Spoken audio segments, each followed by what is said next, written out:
Жердин баарын эле үйгө бере берсек, кийин бир 20-30 жылдан кийин, 50 жылдан кийин ачка калабыз элдерибиз. Жер бизде жылдан жылга тарып баратат. Мына биз азыр 7,5 миллионго жеттик элибиз. Кошуна Өзбекстан 40 миллионго жетти. 40 миллионго. Биз 7,5 миллионго жеттик.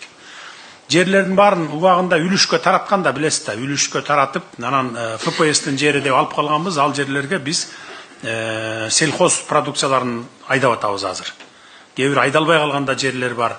Өзүбүз биз буудай менен камсыз кыла албай атабыз бүгүнкү күндө. 40% кылабыз. Жылдан жылга азайып баратат алда. Улам жерлер азайган сайын азайып баратат. 60%-ын биз Казакстан менен Өзбекстан, Россиядан сатып алып атабыз.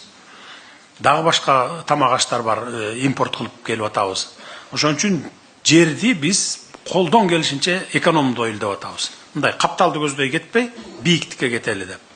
Азыр эми мына райондорго келип атабыз, райондорго, кичи шаарларга 5 этаж, 9 этаж, 12 этажга чейин салып берип, квартираларды берүү иштерин аткарабыз. Мына азыр мурда областтардын центринан чыга албай атсак, мына кече жакындан баштап райондорго өтө баштадык. Райондун борборунда мына ушул Араванга как раз 17 гектар жериңер бар экен.